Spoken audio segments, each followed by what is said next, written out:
คะตอนนี้นะคะเอ็มก็มาถึงแล้วนะคะที่นี่เลยค่ะหมู่บ้านมงดอยปุยนะคะท่านผู้ชมหลายๆท่านนะคะพอพูดถึงว่าดอยปุยหรือว่าอาจจะเป็นในช่วงของปลายฝนต้นหนาวหรือว่าฤดูหนาวนะคะท่านผู้ชมหลายๆท่านอาจจะได้ถึงจังหวัดเชียงใหม่เชียงรายหรือว่าแม่ฮ่องสอนนะคะแต่สำหรับที่นี่นะคะหมู่บ้านมงดอยปุยแห่งนี้ค่ะสามารถเที่ยวได้ทุกหน้าเลยนะคะเอาละค่ะเดี๋ยวตามเอ็มมาเลยนะคะ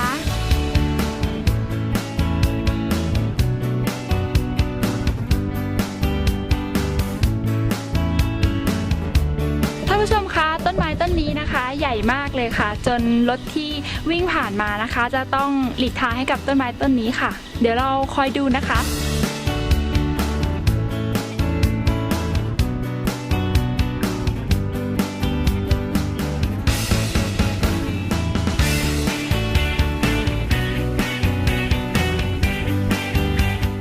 หมู่บ้านดอยปุยตั้งอยู่บนดอยปุยอำเภอสุเทพจังหวัดเชียงใหม่ห่างจากพระตำหนักภูพิงราชนิเวศประมาณ3กิโลเมตรใช้เวลาในการเดินทางจากตัวเมืองเชียงใหม่ประมาณ40นาทีหมู่บ้านแห่งนี้ได้ชื่อว่าเป็นหมู่บ้านท่องเที่ยววัฒนธรรมม้งเพราะฉะนั้นท่านผู้ชมจะสามารถสัมผัสความเป็นม้งของที่นี่ได้อย่างสมบูรณ์ค่ะบรรยากาศตอนเช้าๆอย่างนี้เราจะเห็นพ่อแม่พาเด็กมารอรถไปโรงเรียนชุดนักเรียนของเด็กที่นี่จะเป็นชุดม้งนี่แหละค่ะ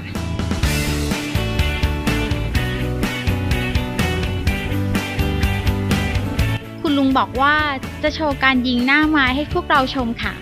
ดูกันว่าแม่นหรือไม่ค่ะไม่พลาดค่ะเอ็มล่ะไม่พลาดเช่นกันค่ะ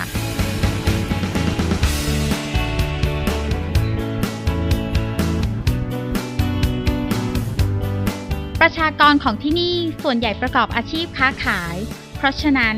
ท่านผู้ชมสามารถมาท่องเที่ยวที่นี่ได้ทั้งปีค่ะ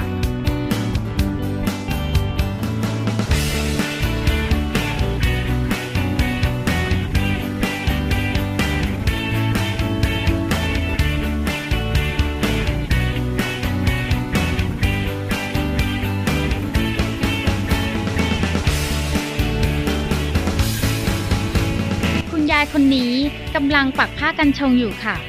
เคยมีคนเฒ่าคนแก่พูดว่าที่ไหนมีกันชงที่นั่นมีคนม้งที่นี่ยังมีกิจกรรมอื่นๆให้ทำอีกมากมายบริเวณรอบๆหมู่บ้านยังมีทิวทัศน์ที่สวยงามอย่างยิ่งและยังสามารถมองเห็นดอยอินทนนท์เบื้องหน้าได้อย่างชัดเจนอีกด้วยค่ะหากท่านผู้ชมมีโอกาสลองไปเที่ยวดอยปุยในช่วงปลายฝนต้นหนาวอย่างนี้ได้เลยนะคะ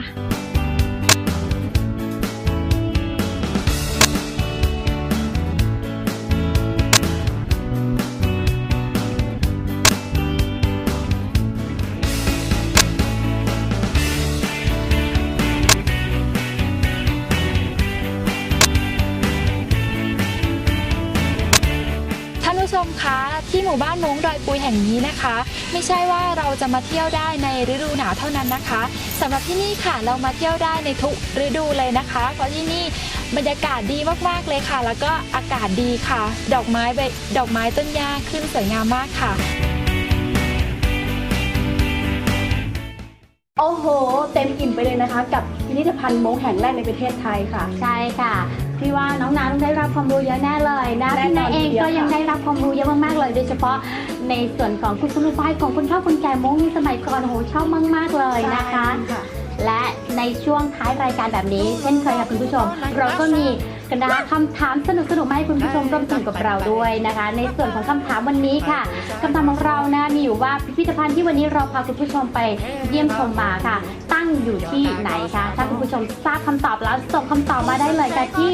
อีเมล starm@starm.co.th ได้เลยนะคะสำหรับของรางวัลวันนี้สำหรับผู้ที่5ท่านที่ตอบถูกนะคะจะได้ของรางวัลเป็น DVD มิวสิกวิดีโอของไหมมีท่อนะคะจำนวน5ท่านค่ะแล้วน้องนาค่ะอย่าลืมเลยรวมถึงคุณผู้ชมทางบ้านด้วยนะกับ การประกวด Miss Mong Thailand ปี 2011 ด้วยนะคะตอนนี้เรียกว่ากำลังเข้มข้นเลยคะแนนโหวตนี่สูสีกันเลยนะคะน้องนางใช่แล้วแอบเชียร์ใครอยู่หรือเปล่ากันเนี่ย ไม่ค่ะแต่ตื่นเต้นแทนค่ะ ตื่นเต้นแอบมาประกวดหรือเปล่า ไม่ค่ะ ไม่นะคะเอาละกันแล้วอย่าลืมเข้าไปโหวตนะคะโหวตได้ที่ไหนคะน้องนาคะ เว็บไซต์ mongthailand.com ค่ะ ใช่เลยค่ะชอบใครรักใครเข้าไปโหวตได้เลย ใช่ นะคะ แล้วนะคะ ใช่แล้วค่ะพี่ไนท์ก็ชอบเหมือนกันนะคะ และช่วงนี้ค่ะถ้าคุณผู้ชมนะคะผ่านไปแถวหมู่บ้านมงแล้วก็อย่าลืมถามถึงการกินข้าวใหม่ด้วยนะคะ เพราะว่าไม่แน่คุณผู้ชมอาจจะได้ลองชิมข้าวใหม่ของมงด้วยนะคะรับรองเลยว่าข้าวใหม่ของคุณมงนะหอมมากๆเลยค่ะคุณผู้ชม เอาละค่ะก่อนจากกันวันนี้นะคะ เดี๋ยวขอฝากสุภาษิตง่ายๆให้กับท่านผู้ชมทางบ้านนะคะเดลอจงดอจา น้ำเชี่ยวเหมาะแก่การกลิ้งขอนไม้ค่ะหรือว่าเปรียบเสมือนสุภาษิตของไทยที่บอกว่าน้ำขึ้นให้รีบตักนั่นเองค่ะคุณผู้ชม ใช่ค่ะ นะคะสำหรับวันนี้หมดเวลาของเรา2คนแล้วนะต้องขอบคุณเสื้อผ้าสวยๆแบบนี้จากห้องเสื้อนารีค่ะและเครื่องประดับน่ารักๆแบบนี้จากปาริชาติเองนะพบกับเรา2คนได้ใหม่ในวันและเวลาเดียวกันนี้ค่ะสำหรับวันนี้ต้องขอตัวลาไปก่อนแล้วค่ะ สวัสดีค่ะ